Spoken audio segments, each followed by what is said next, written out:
President of Iceland, Dr. Ólafur Ragnar Grímsson, Premier of Greenland, Mr. Kubi Kleist, Senator, Ambassadors, and other distinguished guests.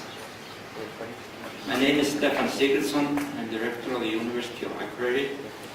And on behalf of the University, I would like to welcome you all to the 6th Open Assembly for Northern Research Forum. This conference is held in cooperation with the Nansen Environmental and Remote Sensing Center in Bergen and Norwegian Scientific Academy for Polar Research in Longyearbyen in Stockholm.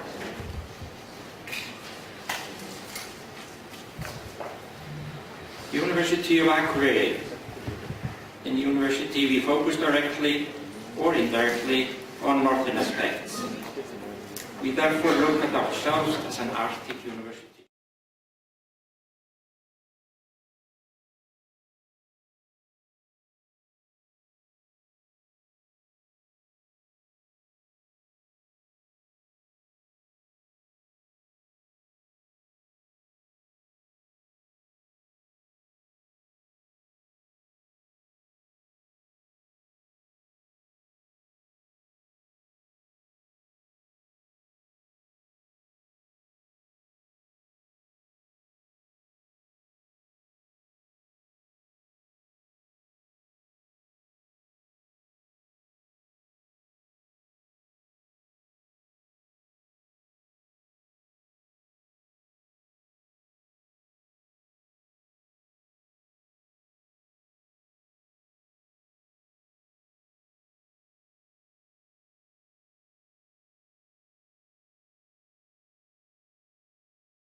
And in our university in Akureyri, we have about 69 students and staff of 180. We have 15 undergraduate programs and about 8 graduate programs. And here you can see the university campus in the fall, late fall.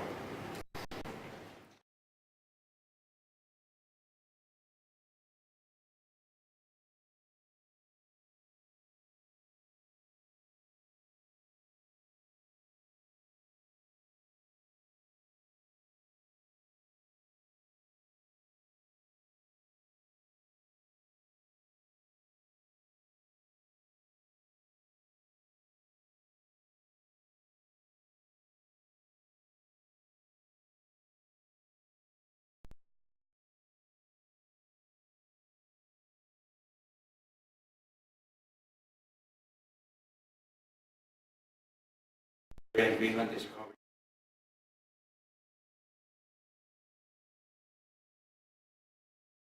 In Iceland. The Gulf Stream is warming up our weather. During the winter, but cooling it down during the summer. We often say that we have no real summers and we have no real winters. You can say that we have 6 months of fall and 6 months of spring. Many therefore speculate how global warming will affect these kind of conditions. Global warming would have both positive and negative effects on the conditions in Iceland as in other Arctic areas. The positive one is a higher average temperature, nicer weather. The Icelanders could stay more outdoors than they do today. But the negative effects sure seems to be much larger. The warmer of the seawater would affect sea currents with several consequences. The fish stocks could change. The fish doesn't have the same ability as human to adapt to changes in nature. And for sure the fish would follow the colder sea to the north. We could get new type of fish stocks in our warmer water, and that has already happened. The mackerel is getting more and more common in our waters. And we have other fish types that we only caught on the south coast before that we are now catching in the north, like the monkfish. Therefore, we need increased research activity to be able to follow these changes and measure their effects.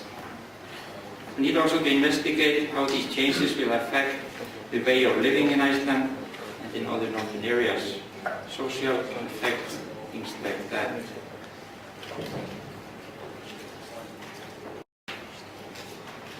Just a few days ago, an article was published in Nature Geoscience that showed that there is a strong current flowing northwest of Iceland, something that no one had expected before to find.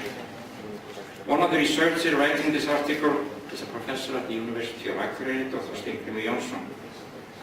This means that we have to rethink the interaction of currents flowing south between Greenland and Iceland. Other negative effects that we will see are the melting of glaciers here in Iceland. Every time when we go into our highlands, we see a different picture. It's changed from last year. This is going unbelievably fast.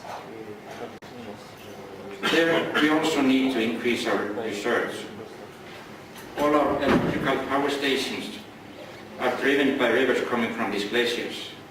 The glaciers that are collecting, like they say, frozen water over winter time and giving it out in the summertime. And what will happen when this river at what will happen to these rivers at summertime if we lose our glaciers? One of the aspects that will be important in the future is the law of the Arctic areas. With that in mind, the University of Akureyri opened up a master program in polar law a few years ago.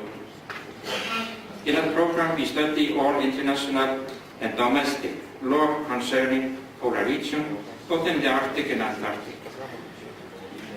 These are, as an example, human rights law, environmental law, law of sustainable developments, and law of natural resources.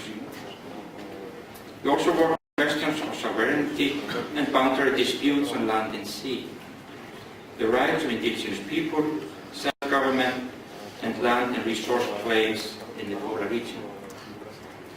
All of this has become extremely important now when climate changes are having dramatic effect both in the Arctic and Antarctic regions. We need to work intensively to facilitate international cooperation to solve all the problems that will follow the coming years. With that in mind, there is no doubt that a meeting like the one we are starting here today will bring us new views and add facts to our knowledge, which we need to cope with the fast-changing future. And I hope that you will enjoy the conference and your stay here very good. Thank you.